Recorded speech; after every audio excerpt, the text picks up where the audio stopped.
Okay, सो आज की इस वीडियो के अंदर हम ये आपको जो कैलकुलेटर नज़र आ रहा है ये बनाएंगे। इसमें कुछ इम्प्रूवमेंट लाने की भी कोशिश करेंगे और कुछ सिमिलर भी बनाएंगे। तो आपको मैं कुछ एक्शंस परफॉर्म करके दिखा देती हूँ, जैसे प्लस के ये कैलकुलेटर बिल्कुल ओरिजिनल कैलकुलेटर की तरह काम करता है। डेल का बटन, उसके अलावा अगेन एंटर कर लेते हैं। सी, डैट मीन सब कुछ क्लियर। 4 3 ये डिवाइड कर लेते हैं तो आप देख सकते हो पॉइंट में भी आंसर आ रहा है। और अगेन क्लियर। तो आप देख रहे हो ये परसेंटेज का भी बटन सही से काम कर रहा है। तो इस वीडियो को एंड तक देखें अगर आप ये कैलकुलेटर बनाना सीखना चाहते हो, और अगर आपने अभी तक चैनल सब्सक्राइब नहीं किया और आपको चैनल की वीडियोस पसंद है तो please subscribe my channel. Thank you. So let's start. तो पहले हम एक फ़ोल्डर बना लेते हैं। बेटर अप्रोच है कैलकुलेटर, ताकि हमें याद रहे कि ये फ़ोल्डर कैलकुलेटर के बारे में है। ओके, सो अब हम ओपन कर लेते हैं VS कोड। आप notepad plus plus VS code या कोई भी टेक्स्ट एडिटर यूज़ कर सकते हो। एक न्यू फाइल क्रिएट करते हैं, इसको पहले सेव कर लेते हैं। अपने कैलकुलेटर के फ़ोल्डर में ही करना होगा हमें। लोकेशन कैलकुलेटर की क्या है? ओके, तो इसमें इसका नाम इंडेक्स HTML फाइल जो आपकी हो मेन फाइल, उसका नाम आपने index.html रखना है। इसमें हमारी HTML की मेन कोडिंग होगी। Okay, save. New file create कर लेते हैं, इसको भी पहले सेव कर लेते हैं।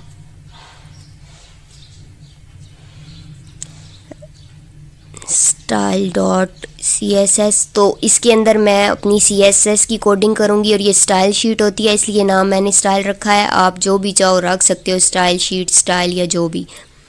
इसको भी सेव कर देते हैं। एक और न्यू फाइल क्रिएट कर लेते हैं। पहले हम फाइल क्रिएट कर लेते हैं ताकि बाद में ये न्यू फाइल क्रिएट करना आपको कंफ्यूज ना करे। ओके, सो इसको भी सेव function.js। तो क्योंकि जावास्क्रिप्ट फंक्शन अप्लाई करती है और इसकी जो एक्सटेंशन होती है .js होती है, इसके अंदर मैं जावास्क्रिप्ट की कोडिंग करूँगी। तो इसको सेव कर देते हैं। मैं यहाँ पे HTML, एक्सटर्नल CSS और एक्सटर्नल जावास्क्रिप्ट को यूज़ कर रही हूँ। सेव। ओके, तो पहले हम इसका डिज़ाइन बना लेते हैं। तो उसके लिए हम पूरा लेआउट जो बनाएंगे HTML में बनाएंगे। Doctype HTML। ओके, ये टैग क्लोज, थोड़ी स्पेस दे देते हैं ताकि आपको क्लियर रहे। हेड,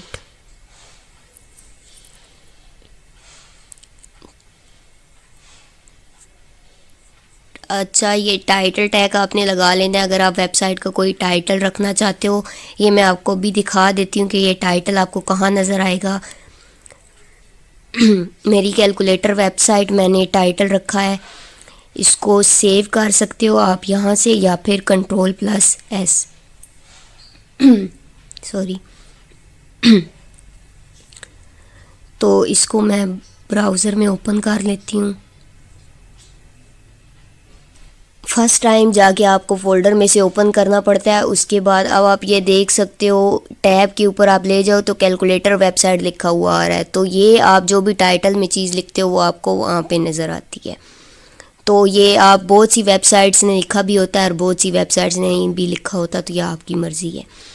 ओके, बॉडी का टैग अप्लाई कर दिया है। बॉडी के टैग के अंदर ही सारी मेन जितनी भी बॉडी की कोडिंग होती है वो हम बॉडी टैग के अंदर ही करते हैं। उसके बाद स्टाइल के अंदर सारी स्टाइलिंग की जाती है। हम थोड़ा सा काम अब स्टाइल के अंदर कर लेते हैं। अब ये मैं डिफ़ॉल्ट सेटिंग्स कर रही हूँ कि मेरी वेबसाइट की डिफ़ॉल्ट सेटिंग क्या आ रही। हर चीज़ को मैं 0 0 नल के ऊपर कर रही हूँ ताकि कोई भी डिफ़ॉल्ट सेटिंग ब्राउज़र की यूज़ ना हो रही हूँ। और कुछ चीज़ें जो मैं अपनी हेल्प के लिए करना चाहती हूँ मैं वो कर लेती हूँ।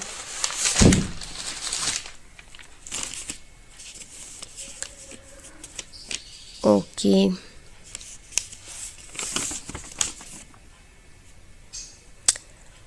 कलर वाइट ही रखा है। फ़ॉन्ट साइज़ थोड़ा मैं लार्ज कर देती हूँ, लार्जर रखा है मैंने। आप जैसा फ़ॉन्ट साइज़ चाहो वैसा रख सकते हो, मैं लार्ज करती हूँ। ओके, उसके बाद फ़ॉन्ट वेट के फ़ॉन्ट कितना मोटा नज़र आए, जैसे बोल्ड होता है वो। तो अब ये इसकी डिफ़ॉल्ट सेटिंग बन गई है। मेरी पूरी वेबसाइट पे ये CSS की डिफ़ॉल्ट सेटिंग्स रहेंगी। ओके, अब ये बॉडी के अंदर मैं कुछ सेटिंग्स मज़ीद करना चाहती हूँ जो सिर्फ बॉडी के अंदर वर्क करें। तो मैं बॉडी की भी कुछ सेटिंग्स करती हूँ।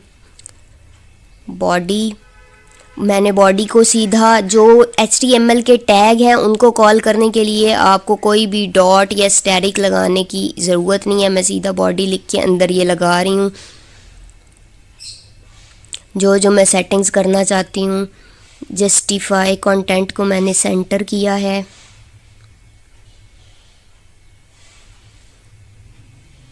हाइट सेट कर देती हूँ मैं। तो VH 100 VH मैंने किया है। VH मीन्स होता है viewport height, means the height of this element is equal to 100% of the viewport height. ये आपने याद रखना है। ओके, अब हेड के अंदर आके मैंने लिंक करना है उसे CSS की स्टाइल शीट को। तो H रेफरेंस, और क्योंकि मैंने इसे फ़ोल्डर्स में नहीं रखा हुआ, ये कैलकुलेटर में बाहर ही पड़ी है, कैलकुलेटर के फ़ोल्डर में है बट CSS का अलग फ़ोल्डर नहीं बनाया, तो मैं इसको सीधा style.css ही लिख दूँगी। तो ऑलरेडी हम कैलकुलेटर के फ़ोल्डर में है, ये उधर से उसको कॉल कर लेगा। और रिलेशन क्या है इसका HTML के साथ, ये इसकी स्टाइल शीट है।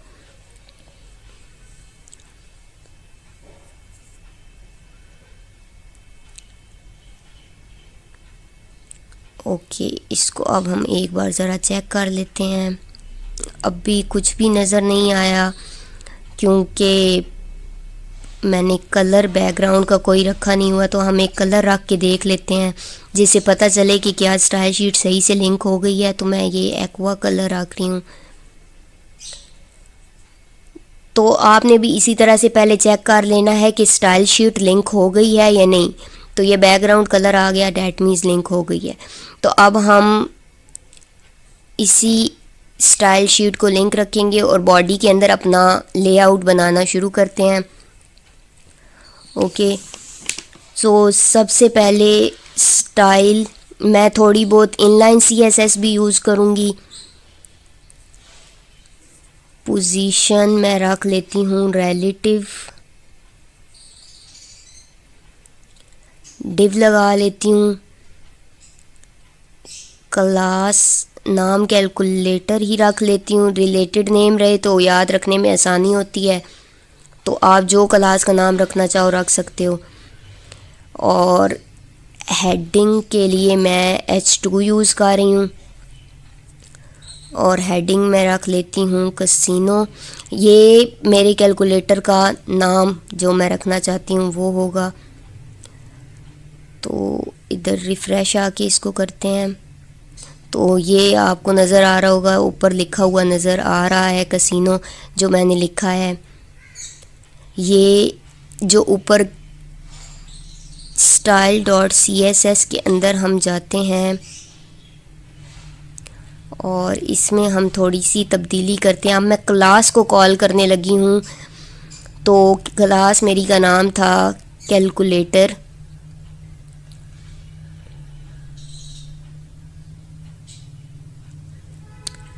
विथ, क्योंकि वो वहाँ पे थोड़ा छोटा लिखा हुआ नज़र आ रहा है तो मैं इसको ज़रा अपने कस्टमाइज्ड साइज़ देती हूँ। विड्थ हाइट वगैरह सब। ओवरफ्लो के कहीं से भी मेरे जो डिसाइडेड बॉडी का एरिया है अगर उससे बाहर जा रही है तो वो हाइड कर दो। उसके बाद H2 टैग को मैं यहाँ पे कॉल कर रही हूँ, तो उसकी टेक्स्ट लाइन मैंने सेंटर रख दी है। ओके, उसके बाद फ़ॉन्ट साइज़ आप जितना भी रखना चाहो, या आप पे डिपेंड करता है कि आप उसका साइज़ कितना रखना चाहते हो।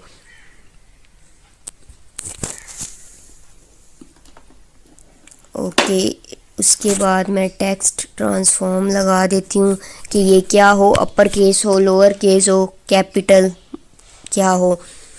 ओके, यहाँ पे आगे लेटर स्पेसिंग के स्पेसिंग कितनी हो। अब ये आपके ऊपर डिपेंड करता है कि आप अपनी स्टाइलिंग कैसे करना चाहते हो टेक्स्ट की। अब ज़रूरी नहीं है कि आप यही सारी चीज़ें ही अप्लाई करो, आपकी मर्ज़ी है आप लेटर स्पेसिंग देना चाहते हो या नहीं देना चाहते। पैडिंग टॉप दे देती हूँ 8 पिक्सल्स। इसको सेव किया, Ctrl+S। ओके, ज़रा जाके चेक करते हैं, रिफ़्रेश। तो ये देखिए अब बड़ा हो गया और पहले से बेहतर नज़र आ रहा है। अब आप देखो तो लेटर में स्पेसिंग भी आ गई है और सारी चीज़ें कैपिटल नज़र आ रही हैं। ये जो मैंने टेक्स्ट ट्रांसफॉर्म अपर केस किया है उसकी वजह से सारे लेटर्स कैपिटल हो गए हैं। और ये स्पेसिंग जो मैंने लेटर स्पेसिंग लिखी है उसकी वजह से हुई है। ओके, वापस चलते हैं।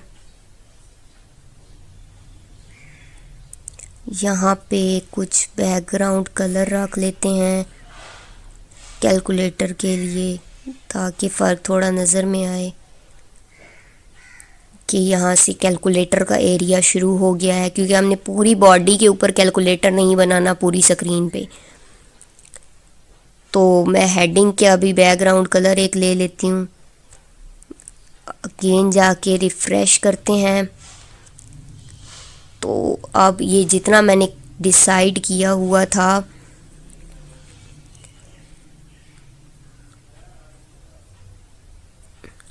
हो गया। ओके, HTML में वापस चलते हैं हम।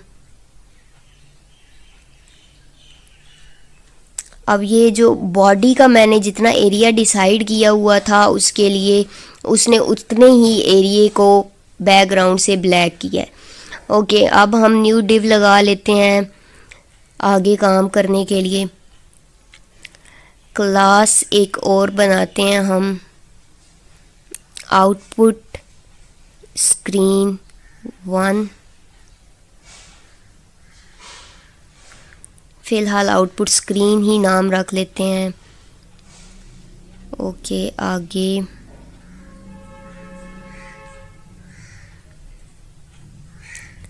अब इसके अंदर मैं लगाती हूँ इनपुट टाइप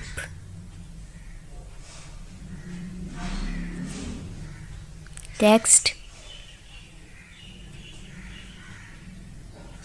एक आईडी रख लेनी है ताकि अगर हमें ज़रूरत पड़े तो हम इस आईडी को जावास्क्रिप्ट के वक्त यूज़ कर सकते हैं। और यहाँ पे अब आप देख सकते हो कि ये हमारे पास एक इनपुट के लिए आ गया है इनपुट टाइप। मैं कुछ भी एंटर कर रही हूँ वो इसके अंदर एंटर हो रहा है, लेकिन ये थोड़ी सी जो जगह छोड़ रहा है साइड से, और ये जगह अब थोड़ी सी हम फिक्स करते हैं इसको। पहले एक और इनपुट भी लगा लेते हैं क्योंकि मुझे 2 की ज़रूरत है, एक जिसके ऊपर जो मैं डाटा एंटर करूँगी वो नज़र आएगा और दूसरा जिसके ऊपर मुझे रिज़ल्ट नज़र आएगा। तो इसका नाम मैं रख लेती हूँ ID स्क्रीन 2।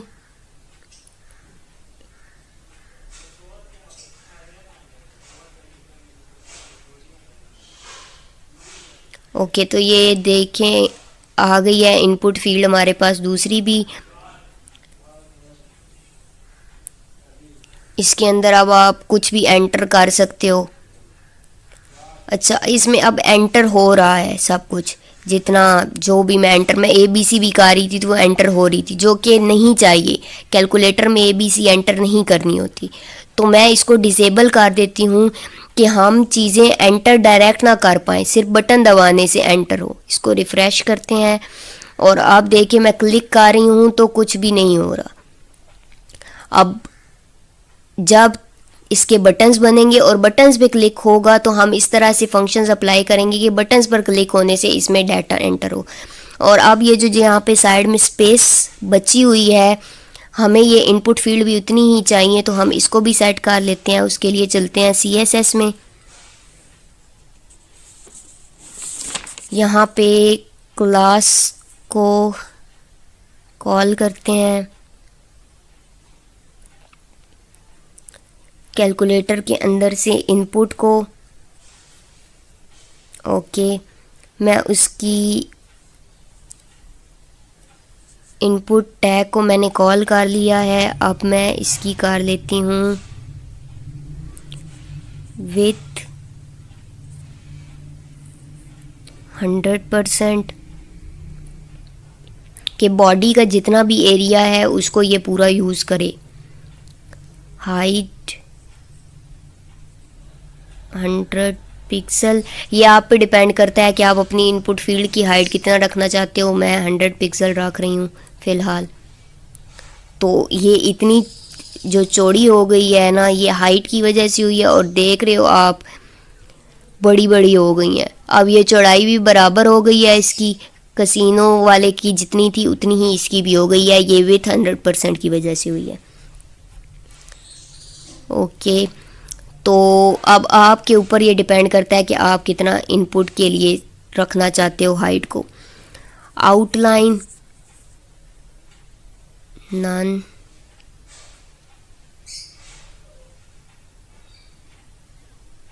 बॉर्डर नन,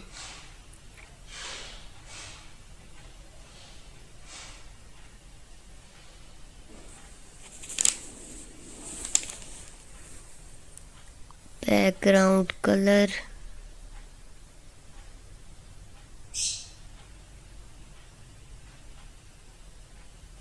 यही सेम कलर ऊपर से ले लेते हैं ताकि ऊपर वाला कलर और ये कलर सेम रहे।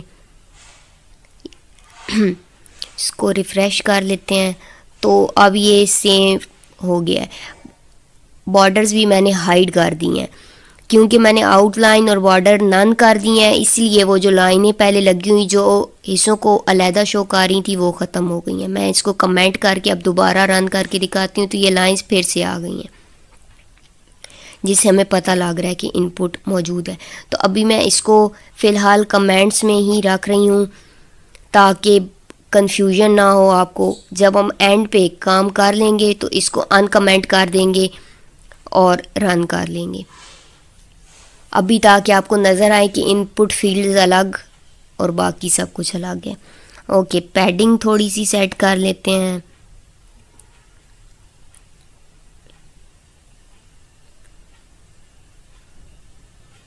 फ़ॉन्ट वेट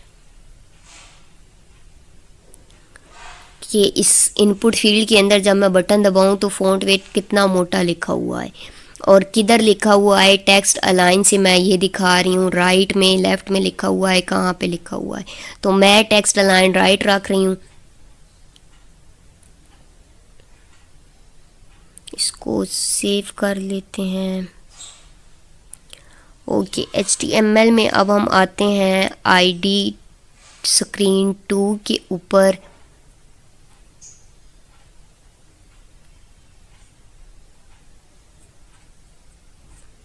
इसको हम इधर ज़रा कॉल करते हैं स्क्रीन 2। इसके अंदर अब मैं कुछ चेंज करना चाहती हूँ अगर तो, क्योंकि ये ID है तो सॉरी मुझे इसे हैश से कॉल करना पड़ेगा। क्लास को डॉट से कॉल करते हैं और ID को हैश से कॉल करते हैं। तो hash screen 2, font size 30 pixel. ये मैं इसलिए कर रही हूँ क्योंकि मैं स्क्रीन 1 का साइज़ अलग रखना चाहती हूँ, जो इनपुट स्क्रीन 1 में नज़र आए उसका साइज़ अलग हो, और मैं इसका साइज़ ज़रा बड़ा रखना चाहती हूँ। मैं चाहती हूँ जो मुझे यहाँ पे स्क्रीन 2 के अंदर नज़र आए वो बड़ा आए। तो इसको ज़रा मैं डिसेबल हटा देती हूँ और ताकि मैं थोड़ा सा आपको फ़र्क दिखा पाऊँ। ओके, इसको रिफ़्रेश किया, इसमें मैं कुछ एंटर करके दिखाती हूँ आपको। तो ये आप देख रहे हो, आप राइट साइड से एंटर हो रहा है और बड़ा बड़ा हो रहा है और मोटा मोटा हो रहा है। वो ऊपर वाला अभी भी डिसेबल है, इसका डिसेबल मैंने हटा दिया है तो इसलिए। ओके, यही चीज़ जो मैंने अभी उधर भी बताई है आपको कि पैडिंग राइट रखी है, वो सब रखा है, इसकी वजह से अब डाटा राइट साइड से एंटर हो रहा है। पहले लेफ़्ट साइड से हो रहा था, अगर आप वीडियो को शुरू से ध्यान से देख रहे हो तो। ओके, इसको ज़रा रिमूव कर देते हैं क्योंकि मैंने इसको डिसेबल करना है। अगर मैंने डिसेबल उसको लिखे साथ कर देती तो वो लिखा ही रहता फुल टाइम स्क्रीन पे। ओके, तो इसको डिसेबल करके अगेन सेव कर देते हैं। अब आगे चलते हैं। आगे अब हमने क्या काम करना है, हमारी 2 स्क्रीन्स बन गई हैं जिनके ऊपर हमने इनपुट देना है और आउटपुट लेना है। ओके, यहाँ पे अब हम आगे काम करते हैं। न्यू डिव लगा लेते हैं, क्लास, और अब मुझे चाहिए बटन्स। तो मैं बटन्स के लिए ये क्लास यूज़ कर रही हूँ। आप जो भी नाम रखना चाहो आप रख सकते हो, कोई रिस्ट्रिक्शन नहीं होती क्लास नेम के लिए। मैं रिलेटेड नाम रखती हूँ ताकि याद रहे। ओके, आगे अब मैं बटन लगाती हूँ। Button type is equal to button, उसके बाद on click get input 1। Okay, यहाँ पे अब बटन के अंदर मुझे जो लिखा चाहिए वो मैं लिख दूँगी। ऑन क्लिक लगाया है, ये यूज़ होगा फंक्शन अप्लाई करने के लिए। जावा स्क्रिप्ट में ये ऑन क्लिक हमारे काम आता है। तो अब हमारा एक बटन लग गया है, हम मज़ीद बटन लगा लेते हैं। Type button similar, on click get input 2। यहाँ पे जो मैं चाहती हूँ कि बटन में लिखा हुआ नज़र आए वो, तो पहले 1 का बटन बना लिया था, अब 2 का। इसको एक बार देख लेते हैं, रिफ़्रेश, तो ये बटन आ गए हैं हमारे पास 2, लेकिन बहुत छोटे छोटे आए हैं, आपको नज़र आ रहे होंगे।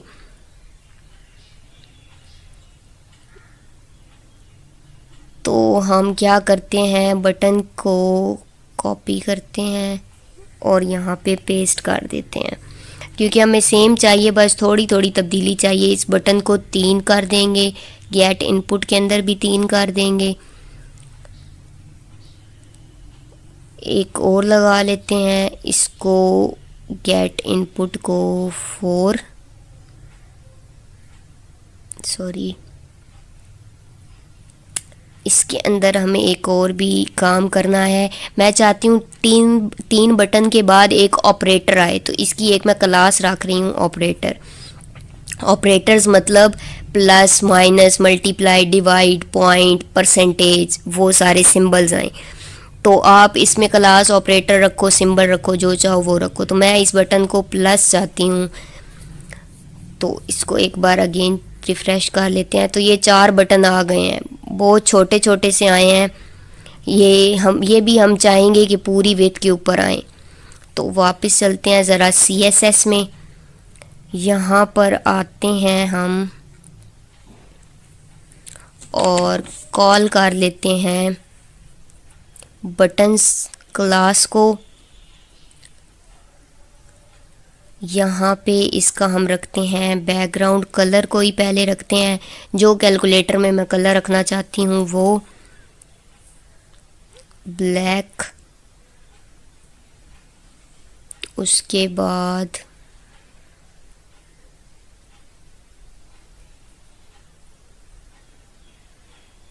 ये कलर के ऊपर कंफ्यूज नहीं होना, आपकी मर्ज़ी है, आप जो भी कलर रखो।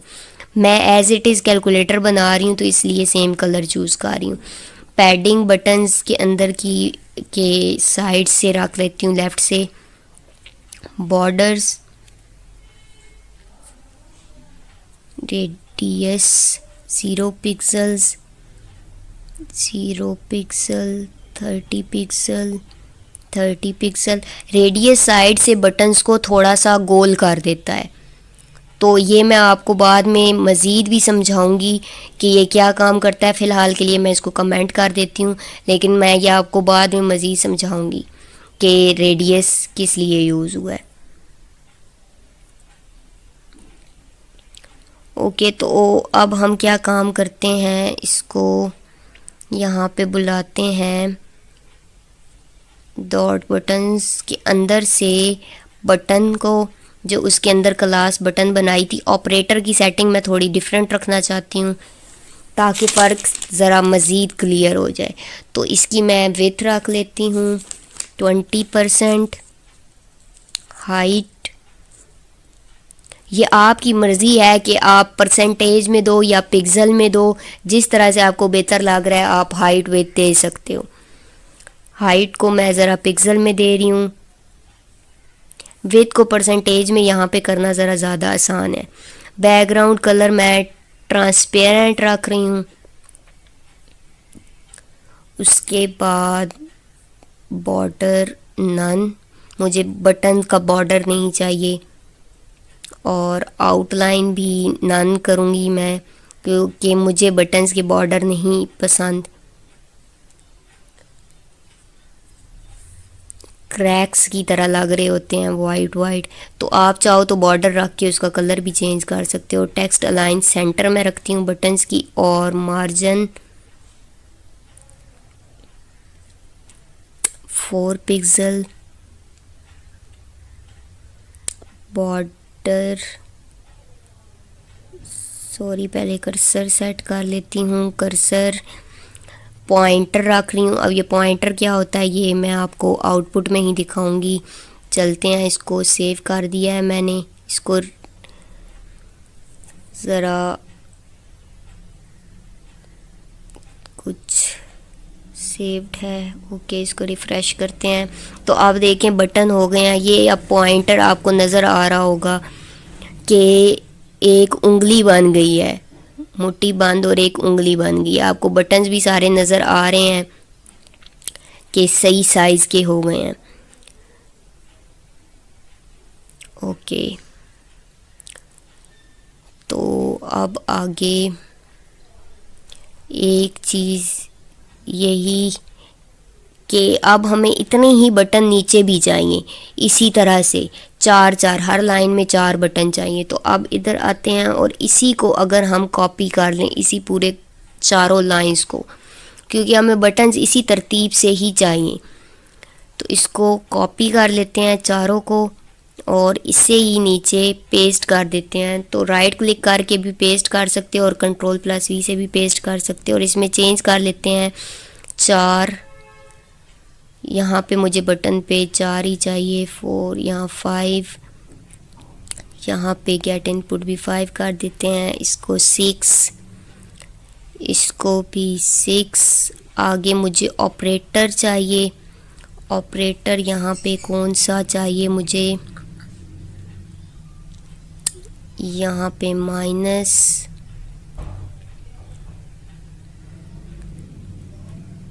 ऑपरेटर क्लास इसकी सेम ही रहेगी। इसको रिफ़्रेश कर देते हैं। तो अब ये हो गया है जी।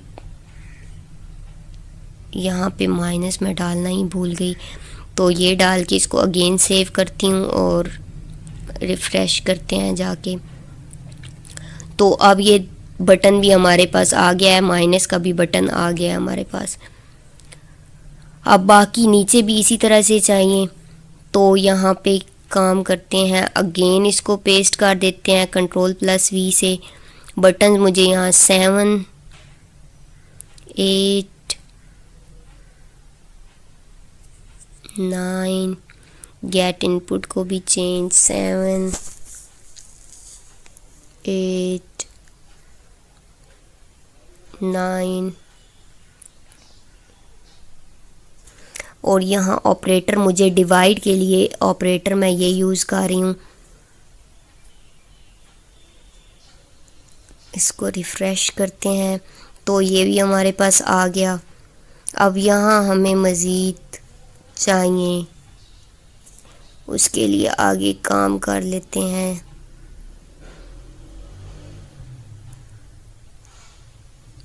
बटन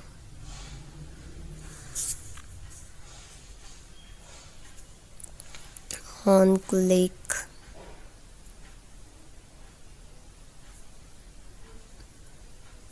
मुझे 4 एक जैसे यहाँ पे नहीं चाहिए, मैं इसलिए अगेन राइट कर रही हूँ कि फिर रिमूव करना पड़ेगा और वो वीडियो में ज़्यादा कन्फ्यूजन पैदा कर सकता है।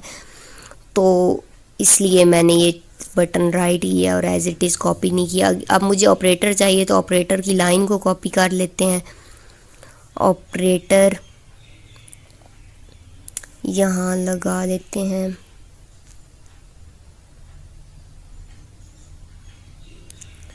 स्टैरिक मल्टीप्लाई के लिए यहाँ पे कंप्यूटर में स्टैरिक यूज़ होता है, तो मैं वो लगा लेती हूँ मल्टीप्लाई के लिए। ओके, मेरे कैलकुलेटर में सॉरी डॉट था पहले, तो पहले मैं डॉट वाला कर लेती हूँ।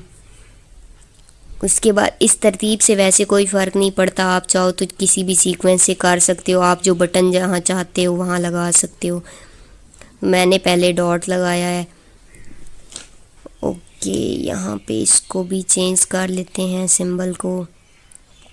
परसेंटेज यहाँ कैलकुलेटर में मॉडुलस के तौर पे इस्तेमाल होगा। ये रिमाइंडर शो करेगा कि रिमाइंडर क्या है। अगर डिवाइड करें तो रिमाइंडर जो बचता है वो हमारा परसेंटेज सिंबल के ज़रिए पता चलेगा। इसको ओके रिफ़्रेश कर लेते हैं, तो ये हमारे पास आ गए। अब इनके अंदर मुझे कुछ चेंजेस भी चाहिए।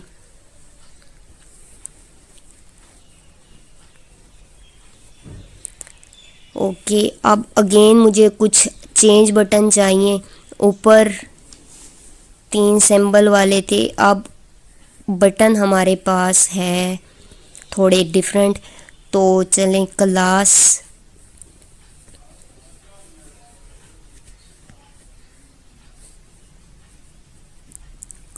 सी रेड में रख रही हूँ। अब ये मेरा होगा ऑन वाला बटन, रेड नहीं बटन ठीक है। सी बटन रेड मैं इसलिए रखना चाहती थी क्योंकि मैं उस बटन का कलर रेड रखने वाली थी। ओके, सी बटन रख दिया है मैंने।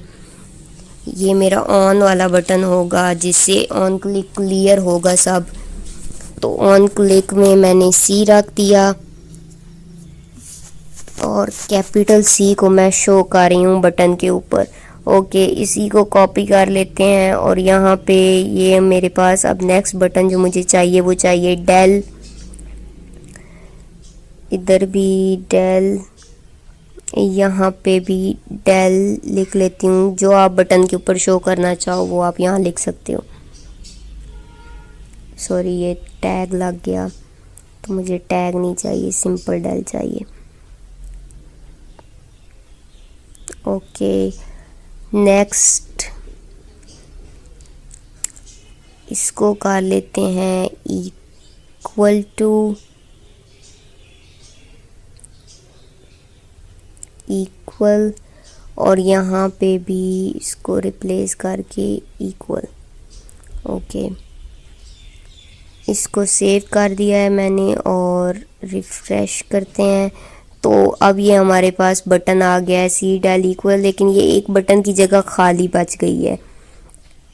तो इसको थोड़ा अब एडजस्ट करते हैं, सेटअप बनाते हैं इसका।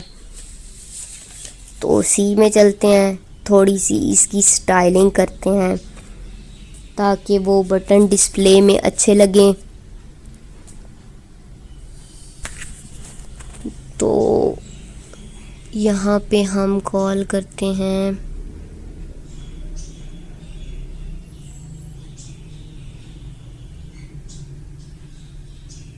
सॉरी मुझे भूल गया है, यहाँ से कॉल करना है C button, sorry dot C button, क्योंकि ये एक क्लास है। इसका मैं कलर रखती हूँ रेड। तो इसका कलर रेड हो गया।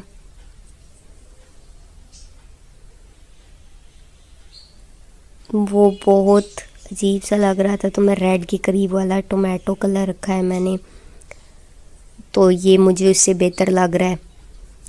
ओके, नेक्स्ट है क्लास डेल। ये डिज़ाइनिंग सारी आपके हाथ में है कि आप किस तरह से कौन सा कलर चाहते हो, कौन सा कलर नहीं चाहते, तो आप उस लिहाज से कर सकते हो। मुझे जिस तरह से पसंद है मैंने वो कलर रखे हैं। ओके, विथ सेट कर लेते हैं थोड़ी। विथ अगेन मैं इन बटन्स की इसलिए सेट कर रही हूँ क्योंकि एंड पे आखिरी बटन की जगह बची हुई है, तो मैं चाहती हूँ यही 3 बटन इस पूरी जगह पे पूरे आ जाएं। अब यहाँ पे डॉट डेल के ऊपर ये चीज़ें अप्लाई होंगी क्योंकि मैंने सिर्फ डेल क्लास के ऊपर ये काम किया है, सारे बटन्स के ऊपर नहीं होंगी। ओके, सारे बटन्स की जो सेटिंग है वो डिफरेंट है और डॉट डेल बटन की थोड़ी सी डिफरेंट है। विथ मैंने चेंज कर दी है, बाकियों की विथ 20% है और इसकी विथ मैंने 40% कर दिया। रीज़न मैंने आपको ऑलरेडी बता दिया। और इसके साथ मैंने इम्पॉर्टेंट लिखा है। इम्पॉर्टेंट लिखने का मतलब ये होता है कि ये जिसके साथ इम्पॉर्टेंट लिखा हुआ है स्पेसिफिक ये चीज़ अप्लाई करनी है, तो ये 20% अप्लाई नहीं करेगा डेल बटन पे और 40% करेगा। ओके, सो मार्जिन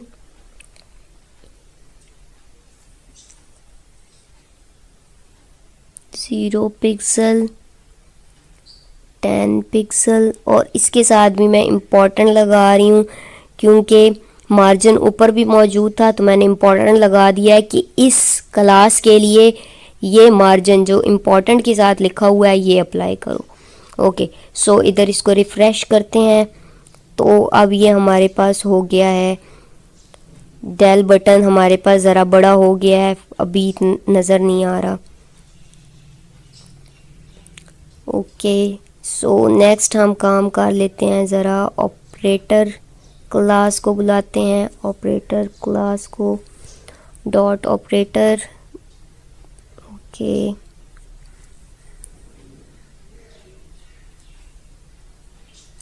कलर ऑपरेटर का भी मैं ज़रा डिफरेंट रखना चाहती हूँ ताकि डिफरेंस पता लगे। नंबर्स के कलर डिफरेंट और ऑपरेटर्स के कलर को मैं ज़रा डिफरेंट कर दूँगी।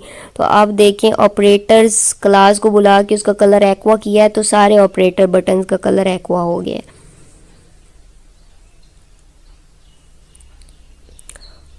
ओके,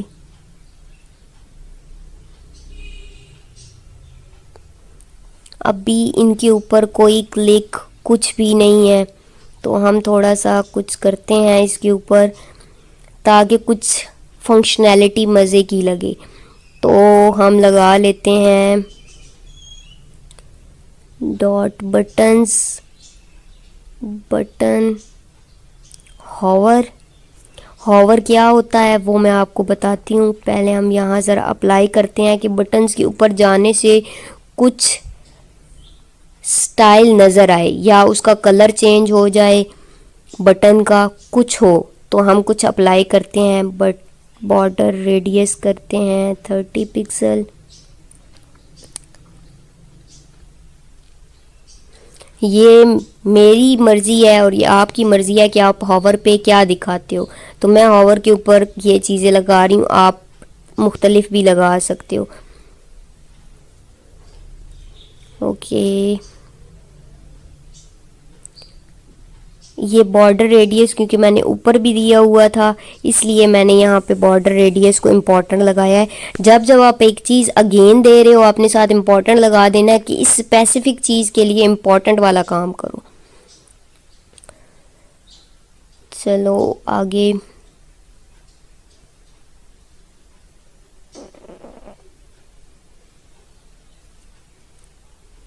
बैकग्राउंड कलर थोड़ा सा चेंज कर देते हैं हॉवर के ऊपर, ब्लैक। उसके बाद टेक्स्ट कलर भी चेंज कर देती हूँ क्योंकि हॉवर पे अगर टेक्स्ट कलर चेंज नहीं करूँगी तो टेक्स्ट नज़र ही नहीं आएगा। तो टेक्स्ट कलर को मैं वाइट कर देती हूँ। टेक्स्ट कलर के लिए आप सिंपल कलर लिख दो तो वही टेक्स्ट का कलर होता है। इसको अब कर दिया रिफ्रेश, ये हुआ, अब देख सकते हो कि हो गया है। ओके, आगे इसको थोड़ा सा मैं चेंज करती हूँ, वाइट मज़ा नहीं आ रहा था। इसको रिफ्रेश, अब आप देखो हॉवर पे जाके टेक्स्ट का कलर येलो हो जाता है और बैकग्राउंड ब्लैक हो जाता है, क्लियरली नज़र आ रहा है। ओके, तो हॉवर से ये चीज़ होती है कि आप जैसे ही उन बटन्स के ऊपर जाते हो उनके ऊपर इफ़ेक्ट कोई ना कोई अप्लाई होता है, और वो इफ़ेक्ट हम नहीं अप्लाई करने होते हैं, ख़ुद नहीं होते। तो मैंने अप्लाई ये किया है कि बैकग्राउंड कलर ब्लैक हो जाए और उसका टेक्स्ट का कलर येलो हो जाए। ओके, अब मैं चाहती हूँ ज़रा कैलकुलेटर के ये कोनों को रेडियस देना, थोड़ा गोल करना चाहती हूँ मैं इसको। तो इस चीज़ को आप ज़रा देखते हैं।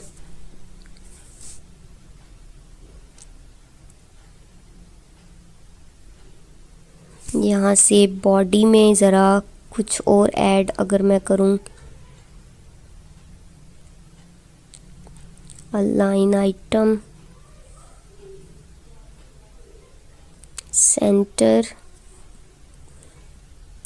एक तो ये काम, क्योंकि मैं अन्य ऊपर से स्पेस देना चाहती थी, वो बिल्कुल ही ऊपर हो गया था। तो और दूसरा, अब हम आगे काम करते हैं रेडियस वाला।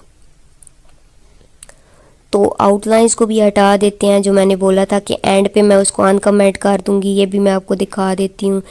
तो अब आपने देखा है इनपुट फील्ड्स की जो आउटलाइन है वो ख़त्म हो गई है। अब इसको ज़रा मैं कैलकुलेटर को राउंड करना चाहती हूँ, ऊपर से कॉर्नर्स को, नोक वाले अच्छे नहीं लग रहे, इसको थोड़ा गोल करते हैं। तो यहाँ पे मैं आके ज़रा लगाती हूँ उसको चेंज करने के लिए।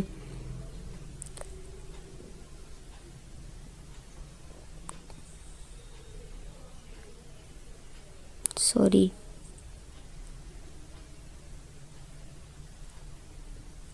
बॉर्डर रेडियस,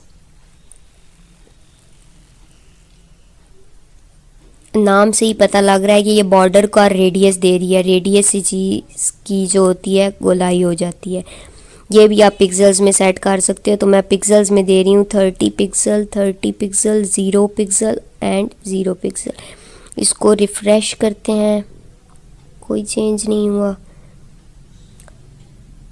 ये क्यों नहीं हुआ चेंज? अच्छा, इसको इधर से ज़रा कट करते हैं, इसको यहाँ पे पेस्ट करते हैं H2 में, क्योंकि ये H2 का था एरिया तो इसलिए उसमें ट्राई किया है। बॉडी में अप्लाई करके देखते हैं, क्योंकि है तो वो होल बॉडी ही। इसको करते हैं, ये क्यों नहीं हो रहा? ओह सॉरी, मैंने बॉर्डर रेडियस में कॉमास लगा दिए हैं, तो ये कॉमास नहीं आने होते। मैं ये एडिट नहीं करूँगी क्योंकि ऐसी मिस्टेक्स होती हैं कोडिंग के दौरान, तो इसलिए मैंने एडिट नहीं किया। तो अब आप देख सकते हो कि रेडियस आ गया है, तो उसको वहीं पे बॉडी में ही लगाना था।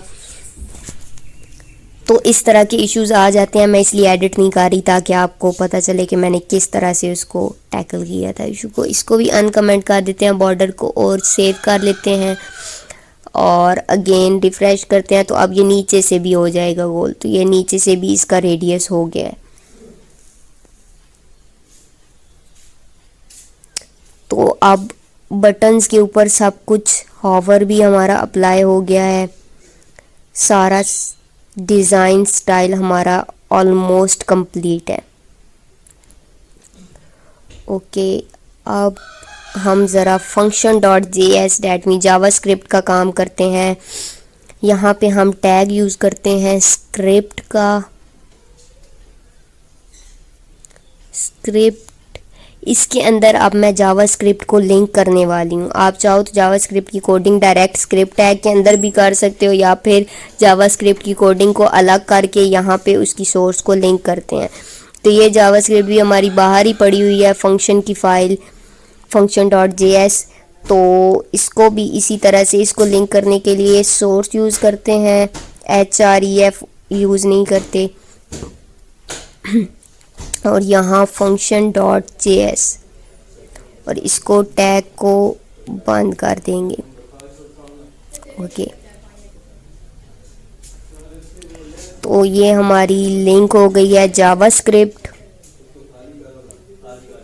तो अगर आप बाहर नहीं लगाना चाहते तो आप इसी टैग के अंदर भी जावास्क्रिप्ट की कोडिंग कर सकते हो, तब आपको function.js बनाने की ज़रूरत नहीं होगी।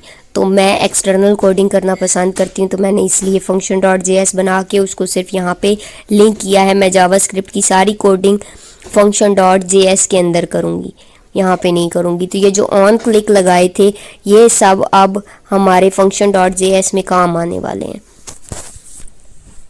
ऑन क्लिक होता ही इसीलिए है कि जब इस बटन पे क्लिक हो तो क्या हो। ओके, यहाँ वेरिएबल लगाती हूँ स्टॉप वर स्टॉप 0 स्टार्टिंग के लिए। उसके बाद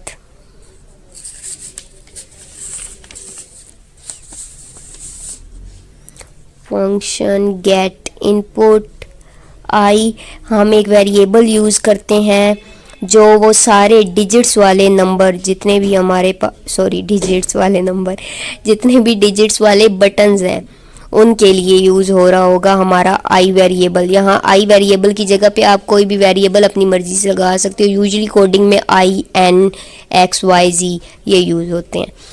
where y is equal to i, where x is equal to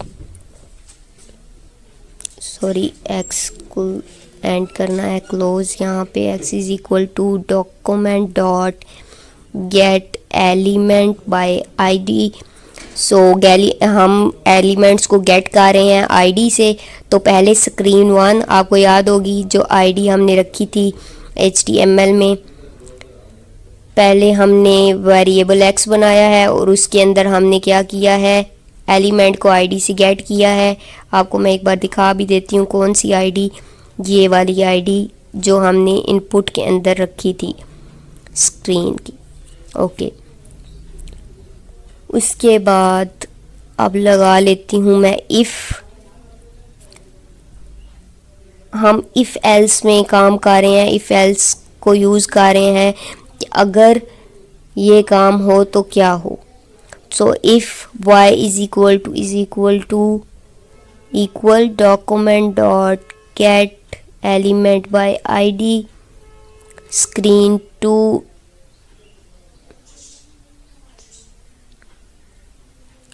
dot value, which means कि अगर इक्वल टू के बटन पे क्लिक हो तो स्क्रीन 2 के बटन पे चले जाओ। स्क्रीन 1 में कुछ एंटर होने के बाद इक्वल टू के बटन पे क्लिक हो तो उसमें चले जाओ स्क्रीन 2 में। यहाँ मैं लगा लेती हूँ इवल, ये हमारे पास इवैल्यूएट फंक्शन है जो कि आर्ग्यूमेंट्स को एग्जीक्यूट करता है। ओके, तो इसको हम आगे चलते हैं, एल्स इफ लगाते हैं। y इज़ इक्वल टू यहाँ पे हम अपने सिंबल्स के लिए लगा लेते हैं कि अगर सिंबल्स प्रेस किए जाएं तो क्या हो। और y इज़ इक्वल टू एक ही के अंदर मैं लगा रही हूँ कि y is equal to plus है, और या y is equal to negative है, और y is equal to divide है, और y is equal to multiply है।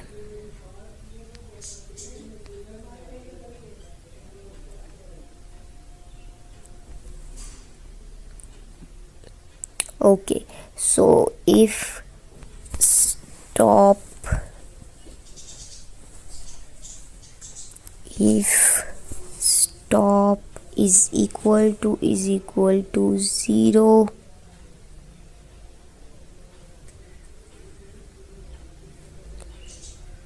then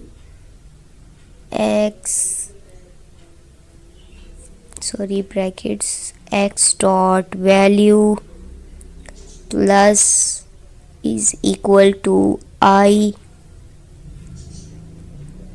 stop is equal to once, that means उसके ऊपर x के ऊपर कुछ एक्शन परफॉर्म हो, जो भी इन हमने क्योंकि ई वेल लगा दिया है तो वो कुछ फंक्शंस को खुद ही कॉल कर लेगा। और ये जो ट्रिपल इक्वल टू लगाए हैं ये हमारे पास कंपैरिजन ऑपरेटर्स हैं,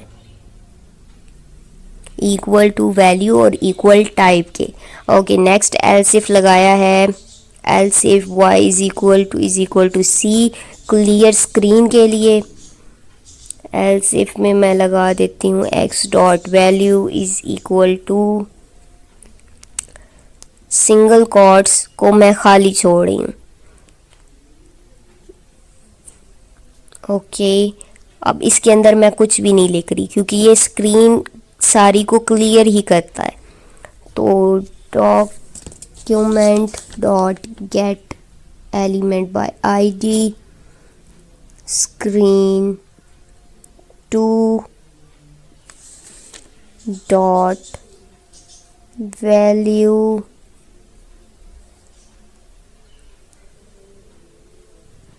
इज इक्वल टू नल। तो मैंने ये कर दिया है कि अगर ये बटन प्रेस होता है तो स्क्रीन 2 के ऊपर भी जो लिखा हुआ है वो भी रिमूव हो जाए, उसकी वैल्यू भी खाली हो जाए। Else if y is equal to del stop is equal to x dot value, stop is equal to stop dot substring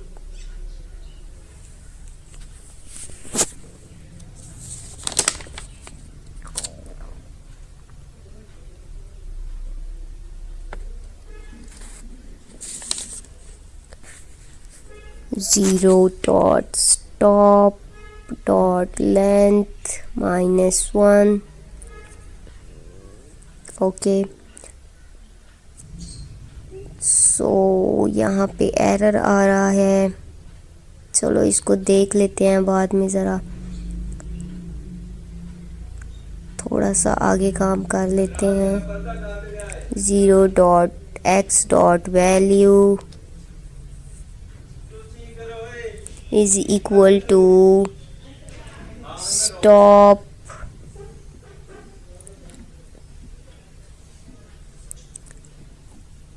okay, so error अभी भी मौजूद है यहाँ पे। एरर ये क्यों आ रहा है? ओ, मैंने यहाँ पे क्या, कैपिटल नहीं, ये स्मॉल ही होता है ये। चलो आगे काम करते हैं, इसको देखते हैं बाद में। ओके, एल्स के अंदर मैं क्या लगाना चाहती हूँ? एल्स के अंदर मैं लगाती हूँ x dot value plus is equal to i, stop is equal to 0।